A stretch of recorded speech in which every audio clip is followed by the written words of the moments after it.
안녕하세요. 허민입니다.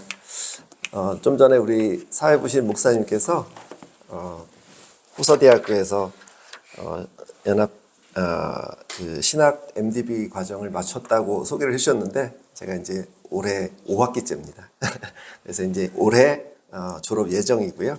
예, 졸업을 하면 그 목사로서 안수를 받아야 될 텐데, 제가 준비가 돼 있나 늘 고민하고 그러고 있습니다. 무엇보다도 이렇게 저를 불러주셔서 감사드리고, 참 제가 딸이 셋이 있는데, 이제 큰아이가 허예원이고, 예원이가 이제 대학교 3학년이 됐습니다. 지금 이제 서울에서 생명공학과 다니고 있고, 저희 둘째가 예인인데 지금 이제 고3입니다. 그리고 막내 예주가 이번에 고1 됐고요.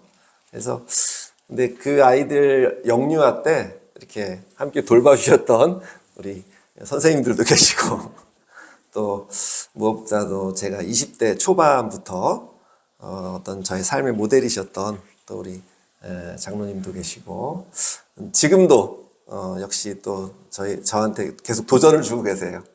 여전히. 그런가 하면 대형교회 때 참 이렇게 지금 생각하면 제가 그때 참 젊고 어렸는데 저를 사랑해 주셨던 그런 어르신도 계시고, 너무 이렇게 좋은 자리에 제가 이렇게 초대받게 돼서 감사드리고, 오늘 제가 말씀을 잘 전할 수 있을지 좀 기도해 주시는 마음으로 들어주셨으면 감사하겠습니다. 저는 이제 호서대학교에서 성서 신학을 전공하면서 그 사도 바울이 부활하신 예수님을 만나고, 그가 어떻게 그 전에 보았던, 원래 사도 바울은 구약 성경의 전문가 아니었습니까? 가장 탁월하게 깊이 알고 있던 학자였겠죠.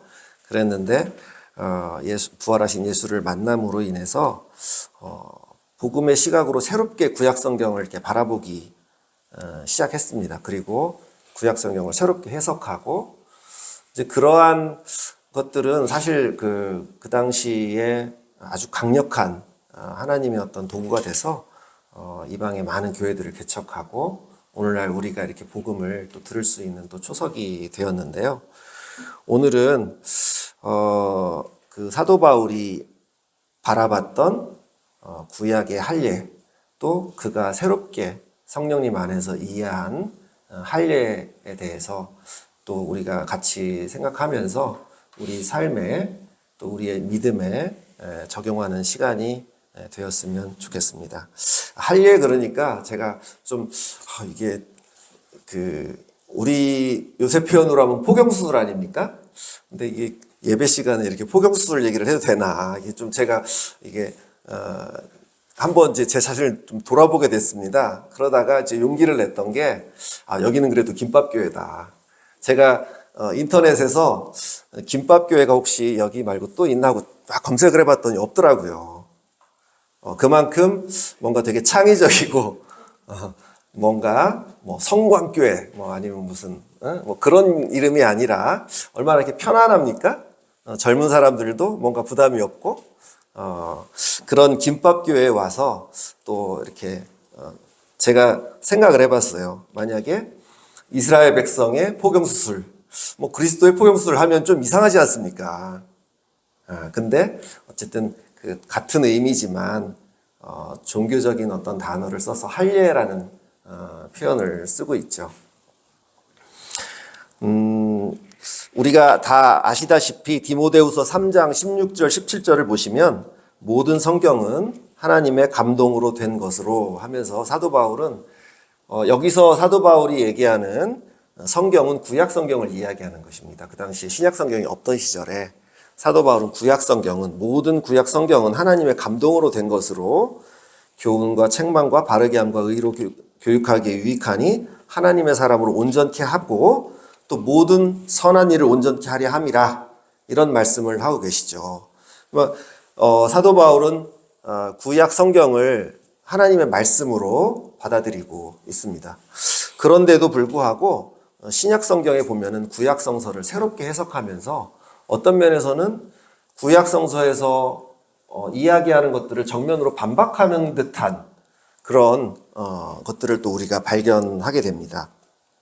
그런 것들을 우리가 구약 성서와 신약 성서 사이에 연속성과 비연속성이다라는 어떤 그런 이제 표현을 씁니다. 학자들은. 그래서 분명히 구약 성서를 예전에 사도 바울이 회심하기 전에는 바리새인으로서 학자로서 구약 성경을 연속성의 입장에서만 봤을 텐데 그가 예수님을 만나고 새롭게 복음을 깨닫고 나서는 그 구약 성서의 연속성과 더불어서 또 새로운 예수님 안에서 비연속적인 전혀 새로운 그러한 의미들을 깨닫게 되고 그것을 새롭게 더 확장하고 새롭게 깨닫게 되었던 것입니다. 그래서 오늘은 우리가 그런 맥락에서 할례에 대해서도 사도 바울이 새롭게 어떻게 이해했는가. 일단 여호수아서를 통해서 이스라엘 백성이 가나안 정복을 앞두고 할례를 행하는 장면이 오늘 여호수아서 5장에 나옵니다. 그런가 하면 골로새서에서는 결론적으로 사도 바울이 말하는 할례를 새롭게 제시하고 있다고도 말할 수 있습니다. 그렇다면 할례란 뭘까요?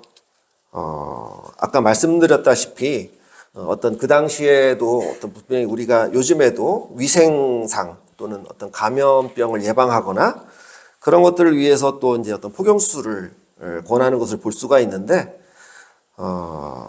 오늘 제가 말씀드리고자 하는 부분들은 신약 성서에서 할례에 대해서 많은 정말 아주 첨예한 어떤 대립과 갈등과 논쟁이 있었기 때문입니다. 뭔가 사도행전부터 또 로마서, 갈라디아서, 에베소서, 빌립보서 사도 바울의 서신서마다 할례가 등장하면서 거기서 어떤 의견 대립이 있었고, 근데 그것이 의견 대립이었을 뿐만 아니라 사실은 그것이 우리에게 뭔가 인사이트가 있고 새로운 복음에 대한 깨달음을 주기 때문에 그러한 갈등이 있었던 것이죠. 그래서 우리 사실은 이제 그런 초대 교회에 있었던 할례에 대한 어떤 그 교회 안에서 특히 예루살렘 교회 안에서의 어떤 논쟁, 또 그 예루살렘 교회 안에서 그 야고보의 제자들이라고 할까요? 그 야고보를 추종하는 사람들이 유대주의자들이 했던 어떤 주장들, 또 그들이 뭐 안디옥 교회도 오고 또 교회마다 그런 이방인 그 당시에 유대인이 아니었던 새로운 이방인들에게 당신들도 할례를 받아야 된다. 그래야 구원을 받는다. 이런 얘기를 했던 것인데 사도 바울은 그것에 대해서 정면 반박하는 것을 볼 수 있죠. 물론 사도 바울 본인도 할례를 받은 사람이고 그리스도 예수님 당신도 8일 만에 할례를 받았다고 누가복음에 되어 있죠. 그런가 하면 이방인 디도가 억지로 할례 받는 것을 찬성했습니까? 반대했습니까? 반대하는 또 모습을 볼 수 있습니다. 그런가 하면 유대인들에게 복음을 전해야 하는 디모데가 할례 받는 것을 사도 바울은 반대하지 않았죠. 그러한 어찌 보면 구약 성경에 있는 말씀에 대해서 애매한 뭐라 그럴까요? 간에 붙었다 쓸개 붙었다? 뭐 그런 표현이 맞는지 모르겠지만 그러한 애매한 입장을 취하고 있는 사도 바울의 태도 가운데서 그 마음속 깊은 곳에는 사도 바울이 전하고자 하는 바가 무엇인가? 제가 한 10여 년 전에 이제 대흥교회를 떠날 때만 해도 제가 참 이렇게 혈기가 가득했던 것 같습니다. 목회 세습 뭐 이제 그런 것들에 대해서 마음에 이렇게 좀 불만도 있었지만, 근데 제가 이렇게 예루살렘 교회를 보면 그 예루살렘 교회도 어떻게 보면은 가족 경영 또 뭡니까? 목회 세습 같은 것이 비슷한 것이 있지 않았나 생각이 들었어요. 예수님의 친동생 야고보가 가장 강력한 어떤 그 예루살렘 교회에 힘을 갖고 있었던 것 같습니다. 베드로도 꼼짝 못할 정도로. 그래서 많은 학자들도 야고보가 교회의 기둥 같다 이런 표현도 있었는데, 성경에는 그 예루살렘 교회에 가장 어떤 강한 어떤 리더십을 갖고 있지 않았나, 이렇게 그렇게 생각들을 많이 하고 있습니다. 그래서 이런 일이 있었죠. 그 갈라디아서에 보면은 하루는 이제 베드로가 이방인들, 할례받지 않은 이방인들과 같이 식사를 하고 있었죠. 같이 음식을 먹고 있었는데, 이제 구약의 출애굽기에 보면은 유대인들이 유월절 음식을 먹을 때 할례를 받지 않은 이방인들은 같이 유월절 음식을 못 먹지만, 이방인이지만 할례를 받고 유대인들의 어떤 일원이 된 그런 이방인들은 함께 유월절 음식을 먹을 수 있는 그런 기록이 있죠. 그 이제 베드로가 사실은 이제 복음 안에서 야고보도 그렇고 베드로도 그렇고 그런 할례 자체는 이미 지나간 것이다 라고 사도행전에서 결론을 내리는 것을 볼 수가 있습니다. 사도행전 15장에 보면 함께 이제 예루살렘에 같이 모여서 어떤 그러한 문제들을 이렇게 서로 의논하고 어떤 방향을 정했던 그런 모습을 볼 수가 있는데, 그 당시만 해도 어쨌든 베드로가 이방인들하고 식사를 자유롭게 하고 있는데, 그 야고보의 그런 그 제자들이라고 할까요? 그런 유대주의자들이 온 거예요. 우리가 잘 아시는 분도 있겠지만 그 당시에 베드로가 어떻게 했습니까? 갑자기 딴청을 피운 거죠. 같이 식사하다가 전혀 그런 일이 없었다는 듯이 자리를 피하고, 이 일로 인해서 사도 바울이 베드로를 크게 또 책망하는 것과 같이 그런 표현들이 갈라디아서에 나오죠. 이제 그런 사건들이 있었습니다. 그러니까 어떻게 보면은 예루살렘 교회에도 아마 그 야고보가 예수님과 같은 가정에서 이렇게 마리아의 자녀로 태어나서 요셉의 자녀죠. 요셉의 자녀로 태어나서 함께 자랐던 형제이기 때문에 더 권위가 좀 있었나? 그런 생각도 좀 한번 해봤습니다. 자,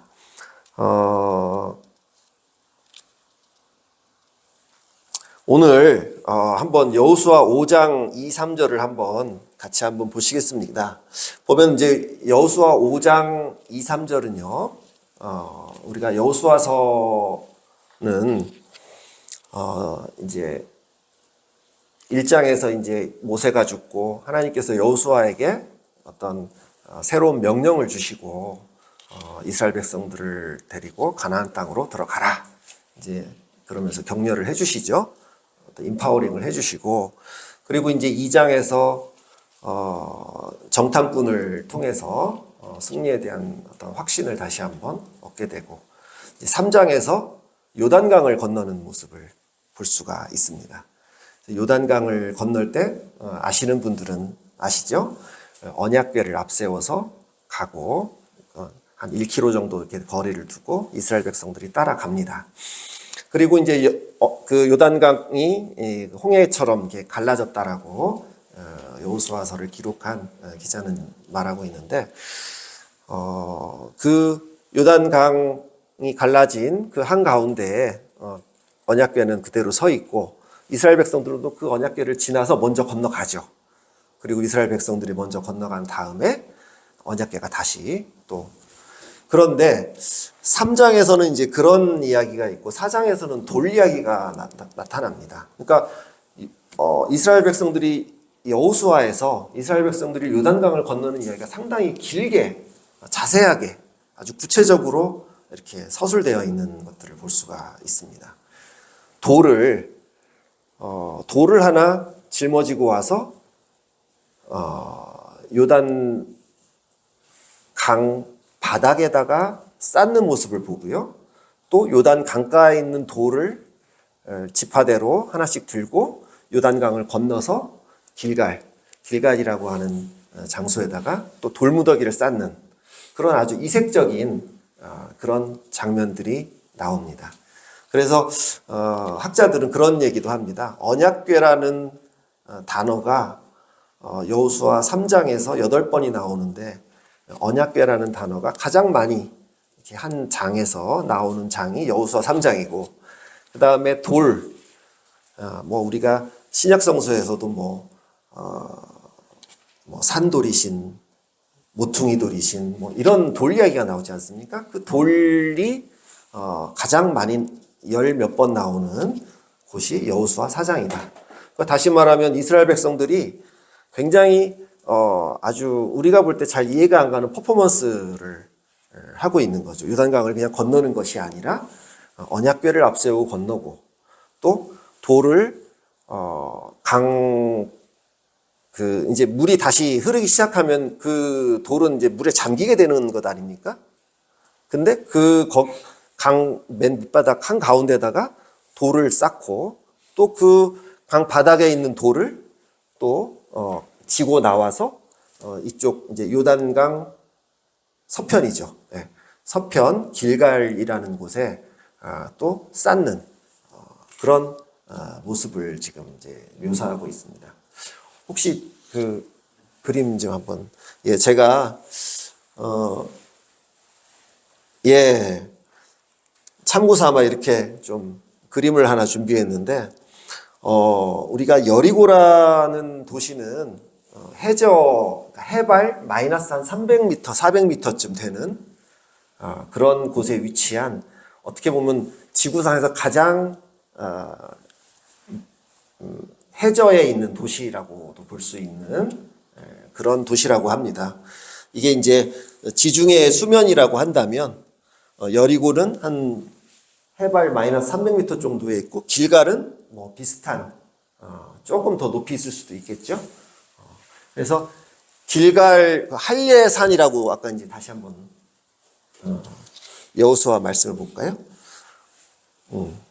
3절에 보면은 할례산이라고 되어 있는데 실제로 그 할례산이 어딘지는 정확하게 성서 고고학자들이나 이런 분들이 정확하게 말하기는 어렵겠지만 길갈이나 그 근처에 어디에 있는 그 언덕 같은 데가 아니겠나 이제 그렇게 얘기하고 여리고 우리가 성경에서 여리고에서 강도 만나서 예루살렘으로 올라가고 이런 이야기들이 나오죠. 그래서 여리고는 아까 말씀드린 대로 해수면보다 한 300m 낮은 사해는 한 400m 낮다면 그렇게 이제 가장 역사상으로 굉장히 오래된 도시죠. 여리고는 청동기 이전부터 발달된 도시고 어떤 상업의 중심지고 오아시스가 있는 그런 도시같이 그렇게 생각하시면 되는 아주 오래된 도시인데 그 여리고 정복을 통해서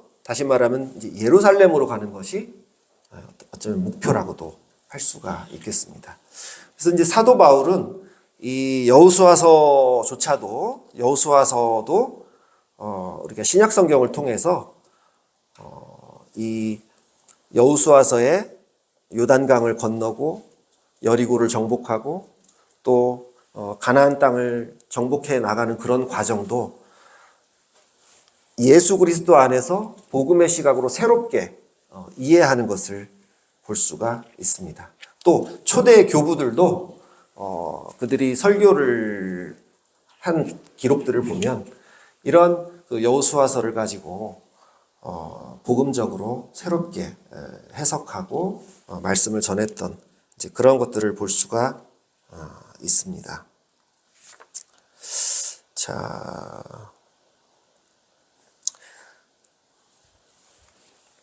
그런데 질문이 하나 있습니다. 아니 왜 요단강을 건너기 전에 할례를 하지 않고 요단강을 건너고 지금 적진 앞에서 할례를 하는 것인가? 참 이해할 수가 없는, 우리가 전쟁의 어떤 전략적으로 볼 때는 모순된 이제 그런 것들이죠. 우리가 아시다시피 창세기 34장인가요? 야곱의 이야기에 보면 세겜의 아들 하몰이 야곱의 딸 디나를 강간하면서 야곱의 아들들이 그들을 이제 복수를 하고자 너희들이 만약에 우리 디나랑 결혼을 세겜의 아들 하몰이 결혼을 하고 싶으면 너희들 다 같이 남자들이 할례를 해. 그래야 우리하고 같은 일족이 될 수가 있어. 우리 공동체의 일원이 될 수가 있어. 이렇게 속이는 장면들이 나오죠. 그리고 할례를 하고 다 누워있는 그 순간에 습격을 해서 다 죽이는 이제 뭐 그런 장면들이 나오죠. 그런데도 지금 이스라엘 백성들은 지금 요단강을 건너서 여리고성을 앞에 두고 길갈 근처에서 할례를 하는 것을 볼 수가 있습니다. 자, 그렇다면 이런 여호수아서의 할례를 사도 바울은 어떻게 이해하고 그것을 통해서 우리의 복음 안에서 신약 성서에서 새롭게 바라보고 있는가?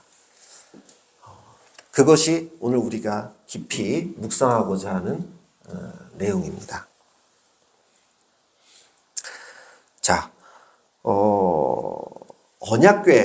언약궤를 앞세워서 요단강을 건너고, 우리가 요단강 하면 복음서에서 우리가 요단강에서 세례받는 모습들이 떠오릅니다. 아마 신약 성경에서 세례 요한을 따라서 요단 강가에서 세례를 받으면서 우리가 복음서가 시작되지 않습니까? 그 요단 강가에 나갔던 사람들은 아마 이 여호수아서에서 요단강을 건너고 그러면서 가나안 땅을 정복하고자 하는 꿈에 부풀어 있었던 이스라엘 백성들을 떠올리면서 지금 그들이 새롭게 세례 요한을 통해서 그들이 회복해야 될 이스라엘 왕국, 메시아를 통한 새로운 나라, 이러한 그 당대 사람들의 어떤 염원이자 어떤 소망이었던 그러한 생각들을 했을 거라고 저는 생각을 합니다. 그만큼 세례 요한이 요단에서 세례를 준 행위 자체도 그렇고, 우리가 홍해에서 이스라엘 백성들이 이집트를 탈출해서 홍해를 건너는 사건도 그렇고, 다시 말하면 세례를 의미하죠. 이집트에서 노예로 살던 그 자아를 이제 수장시키고 하나님의 백성으로 새로운 자기 정체성을 갖겠다. 이거 세례죠.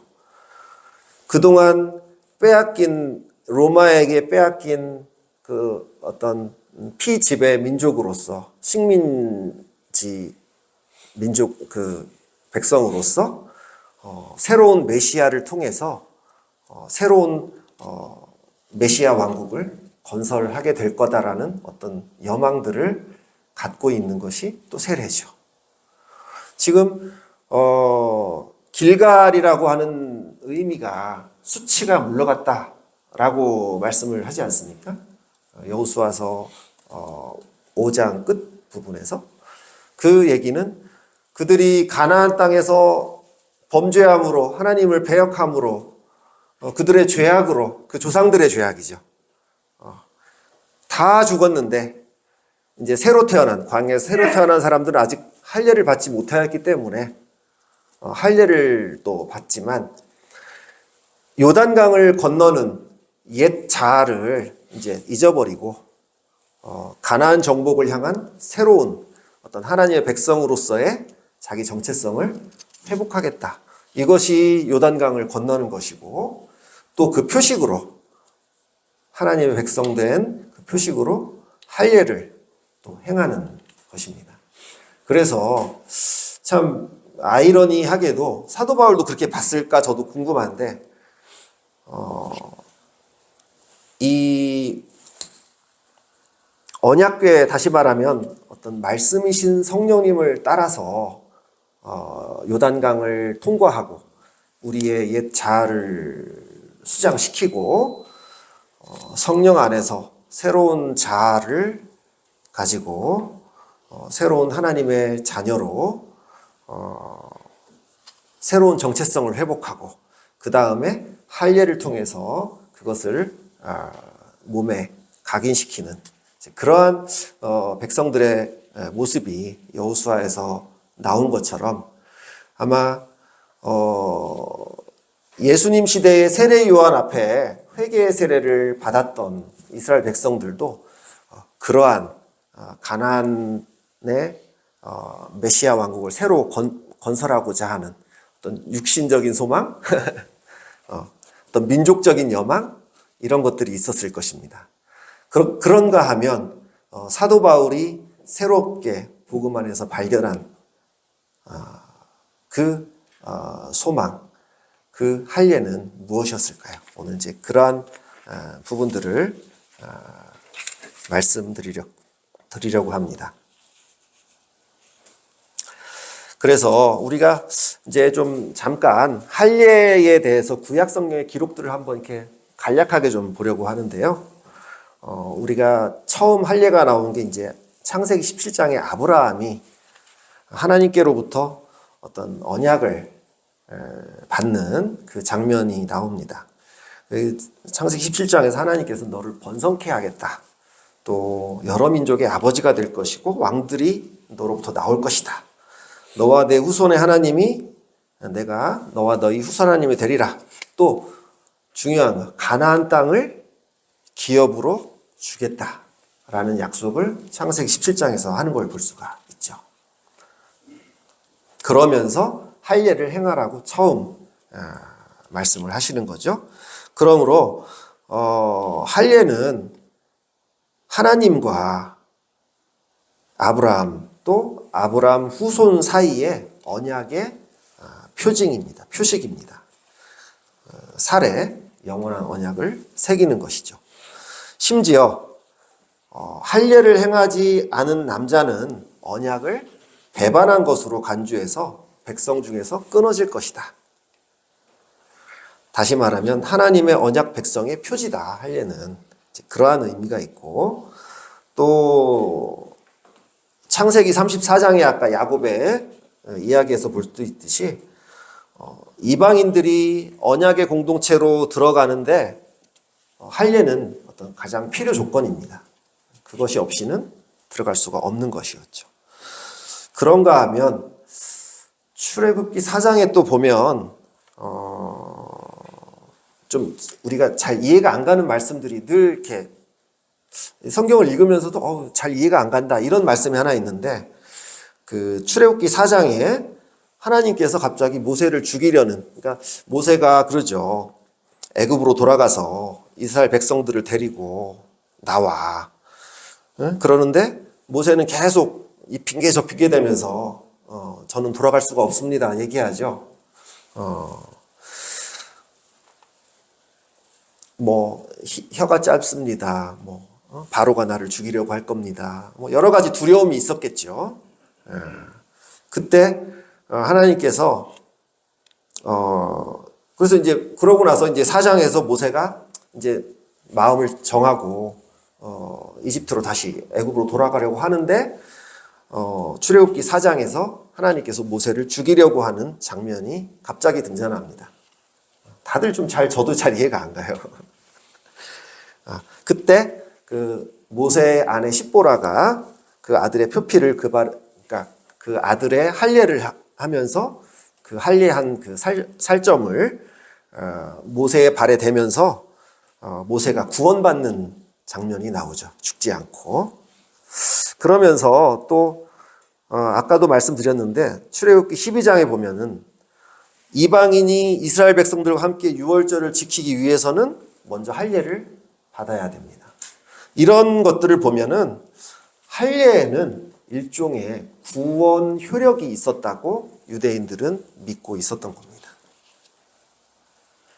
유대의 이 성경뿐만 아니라 다른 많은 그 유대 문헌들을 봐도 할례 자체가 어떤 구원의 효력이 있다라는 그런 서술들이 나오는 것을 볼 수가 있다고 합니다.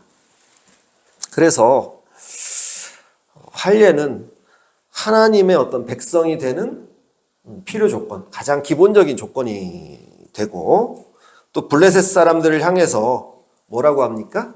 그 다윗이 할례 받지 못한 뭐 이런 표현을 쓰죠.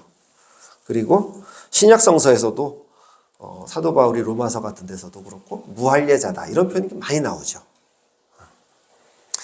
다시 말하면 하나님의 구원받은 백성이 아닌 다른 민족들과 구별되는 표지가 바로 할례였던 것입니다. 그런가 하면 이제 여기 계신 분들이 또 신앙의 초보자이시거나 예수님 믿기를 얼마 안 됐거나 성경을 많이 읽어보지 않으셨던 분들이거나 또 저는 이제 사실 걱정을 좀 했습니다. 20대 여성이 오면은 제가 할례에 대한 말씀을 증거하는 게 좀 잘하는 건가 뭐 이런 생각을 좀 해봤습니다. 근데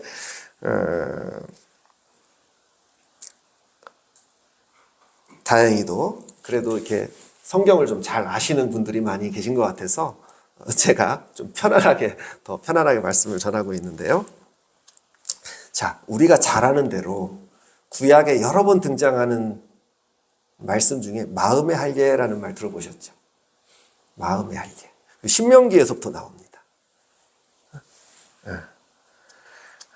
신명기 나오고 또 예레미야에서도 마음 가죽을 베라. 쉽게 말하면 육신의 할례가 아닌 마음의 가죽을 베라. 할례를 말하는 거고요.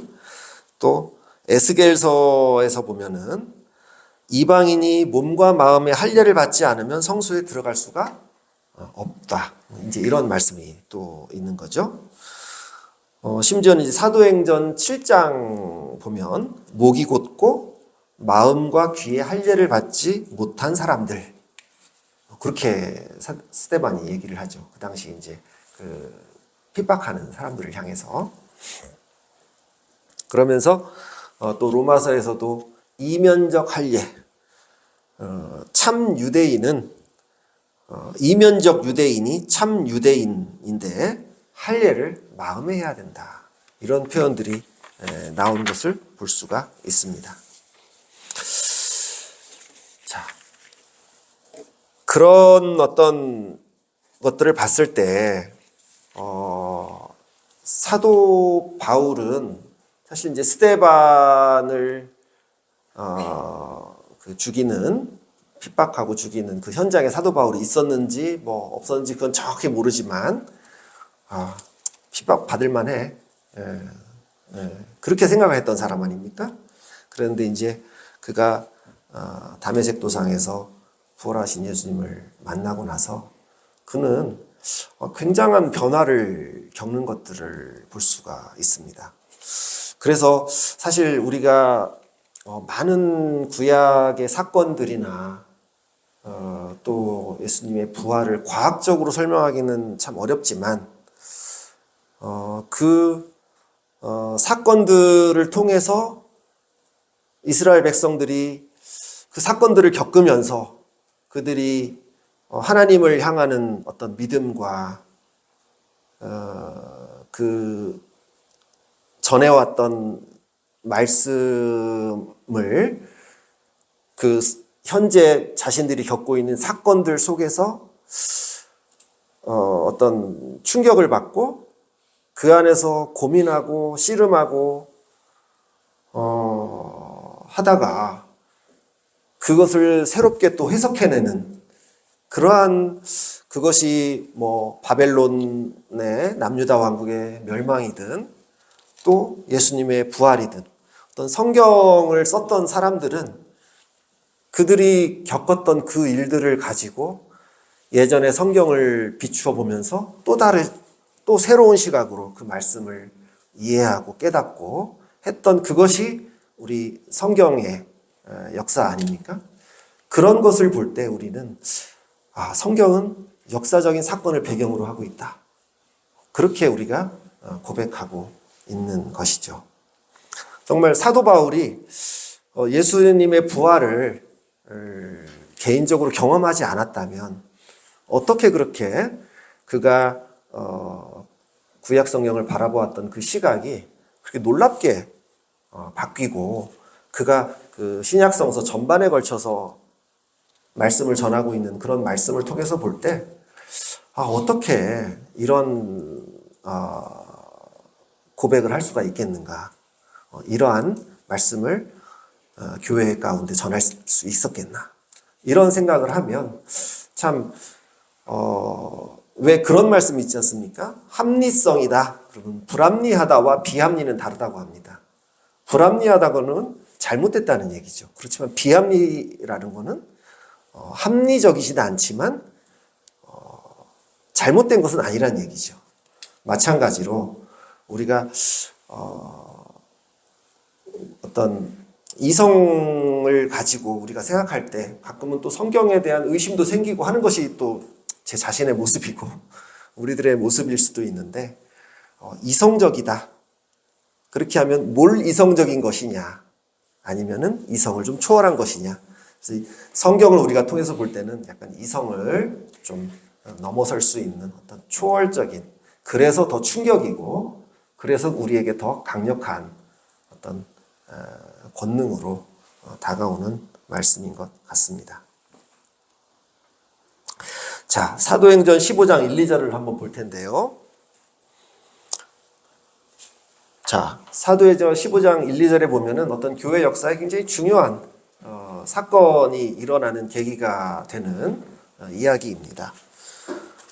유대로부터 내려와서 형제들을 가르치는데 모세의 법대로 할례를 받지 아니하면 능히 구원을 받지 못한다고 지금 교회에 와서 이 이야기를 하게 된 겁니다.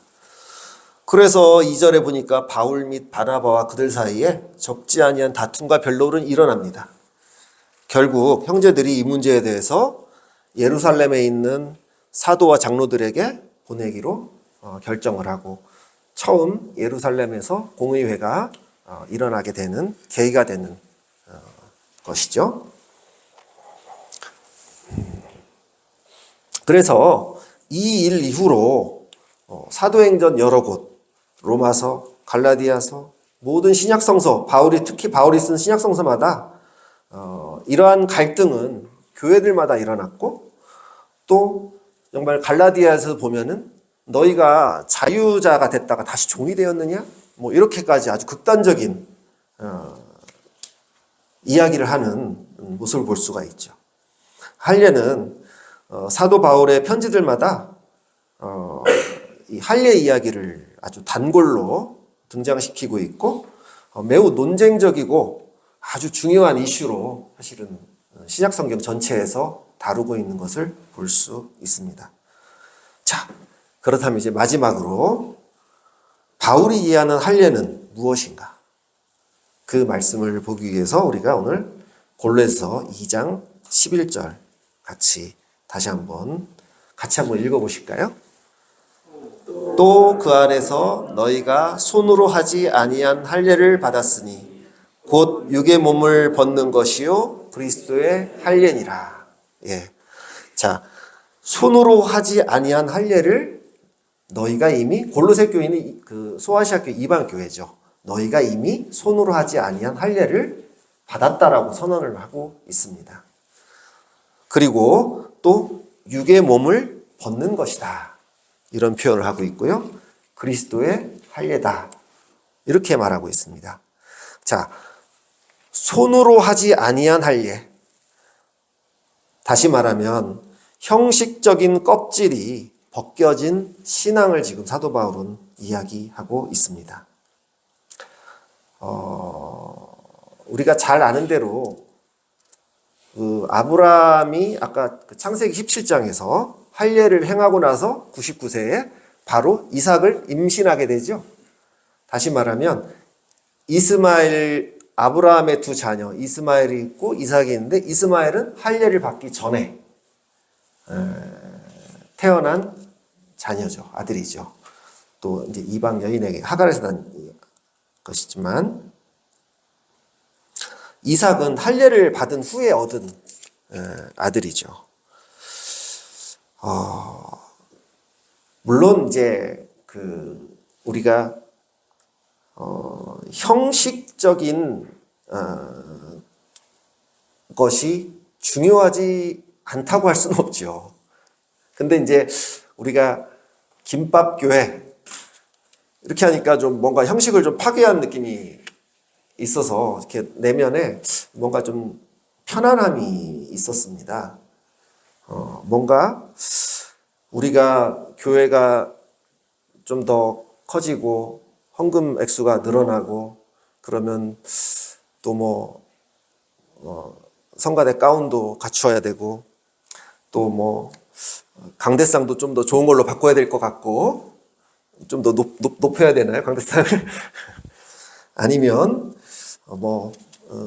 어떤 성가대를 이렇게 딱 구성을 해야 되나, 또 이제 더 커지면 파이프 오르간을 하나 교회에 설치를 해야 되나, 이제 이런 것들이 사실은 이제 형식적인 어떤 면모들이죠. 또 그것이 또 필요했는지도 모르겠어요. 그렇지만 손으로 하지 아니한 할례를 받았다. 마음의 할례다. 할 때는 우리가 형식적인 껍질이 아닌,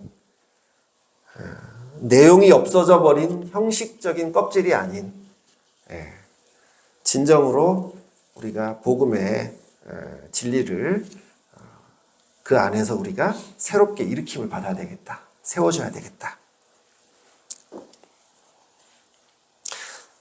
자, 이방인이 할례를 받지 않으면 성소에 들어갈 수가 없다는 게 구약 성경에 문자 그대로 명시되어 있는 내용인데, 유월절 음식을 함께 먹을 수 없다고 했던 그 구약 성경의 기록을 뛰어넘어서 마음의 할례를 통해서 하나님의 언약을 기억하고 언약 백성의 정체성을 기억하는 것이 더 중요하다고 지금 말씀하시는 것이 사도 바울의 주장입니다.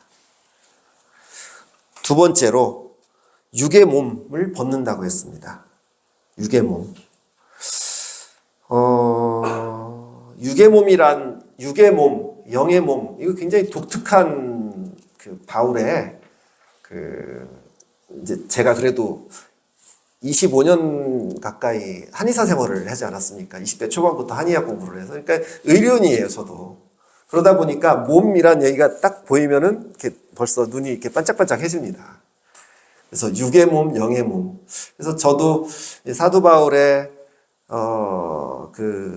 표현 중에 이 부분에 대해서 좀 이렇게 자세하게 좀 고찰하고 작은 논문 같은 것도 좀 이렇게 좀 작성해보고 했는데, 육의 몸을 벗는 것이다. 다시 말하면 영의 몸을 세우는 것이다. 실제로 이 11절 뒤에 있는 12절에 보면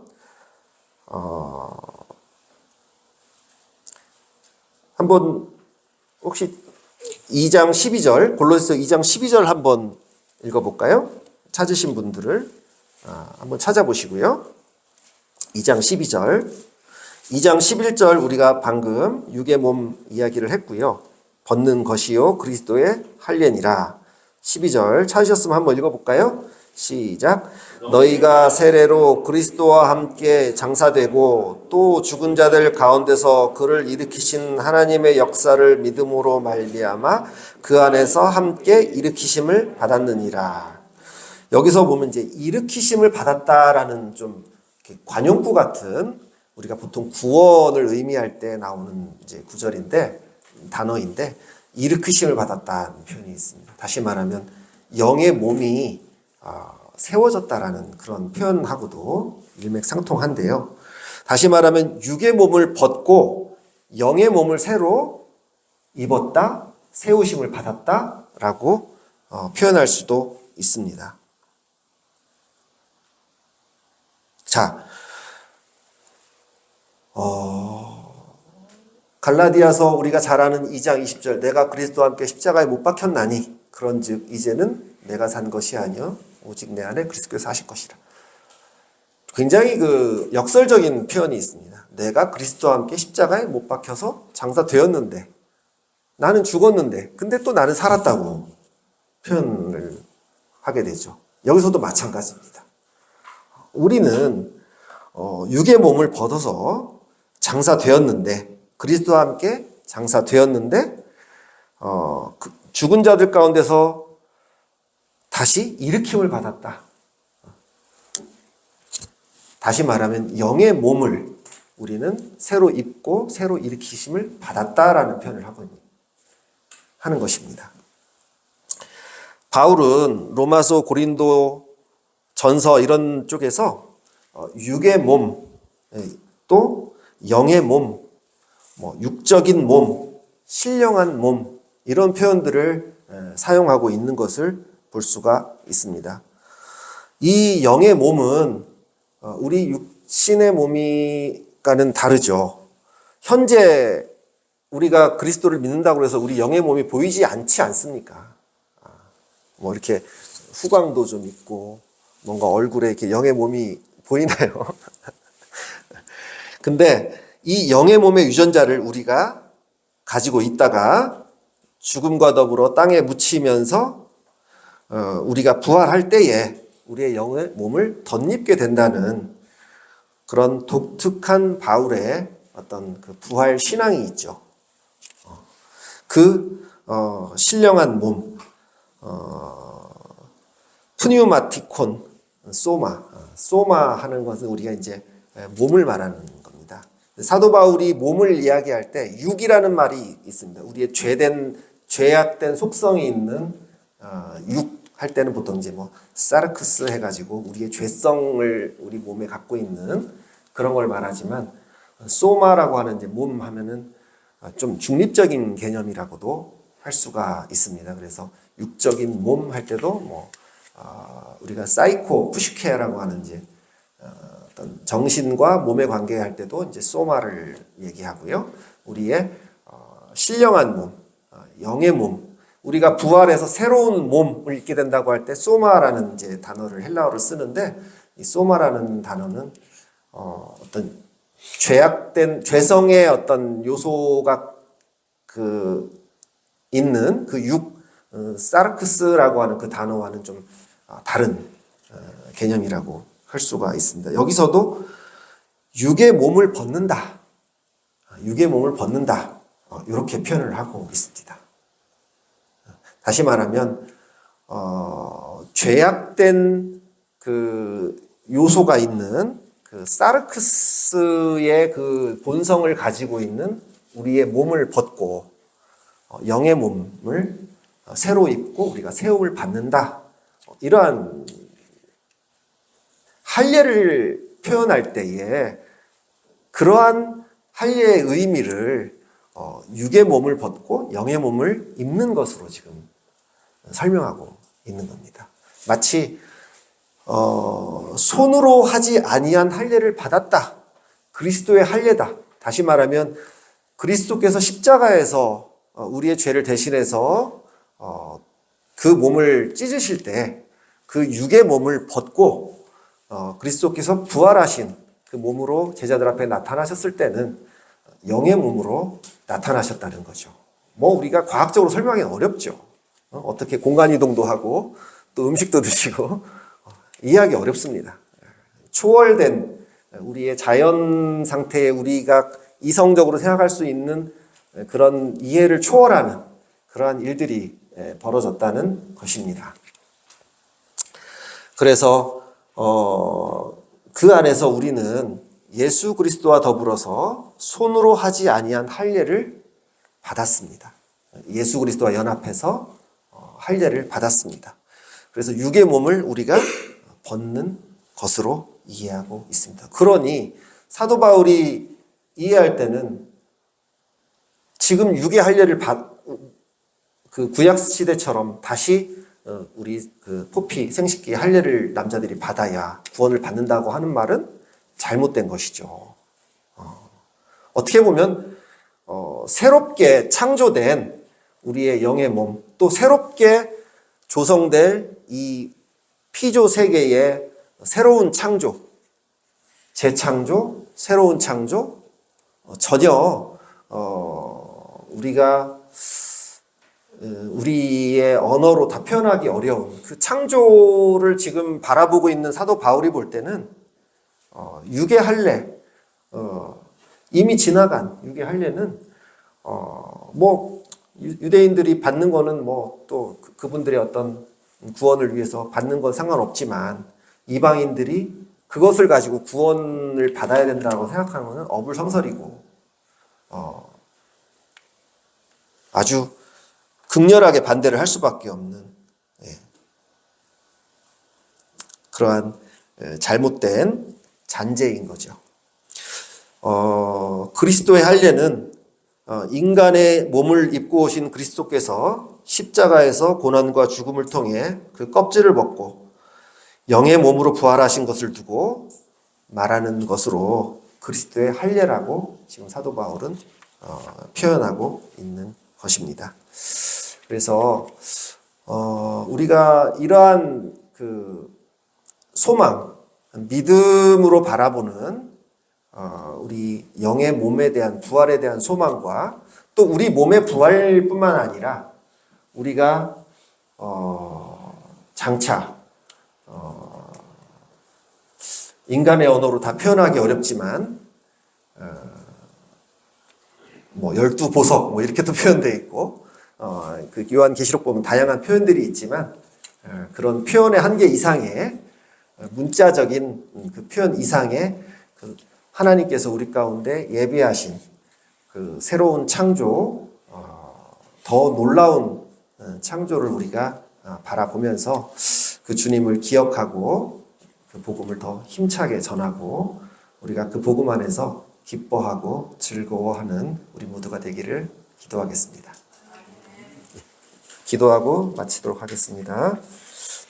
하나님 아버지 감사를 드립니다. 오늘 빌립보서 여호수아서 5장을 통해서 이스라엘 백성들이 가나안 정복을 앞두고 요단강을 건너서 자신들의 정체성을 옛 자아를 버리고 새로운 그리스도 안에서의 백성으로서의 정체성을 회복하고 그러한 표식으로서 할례를 행했듯이 오늘 골로새서에서도 하나님께서 우리를 향하여 뜻하신 놀라운 복음의 소식과 그 약속을 위해서 그리스도께서 십자가에서 그리스도의 할례를 통해서 우리가 육의 몸을 벗고 새로운 영의 몸을 입을 것을 기대하도록 우리를 부르신 하나님, 저희가 그 소망을 믿음 가운데 바라보면서 늘 주님 앞에 하루하루를 살아갈 수 있도록 도와주시옵소서.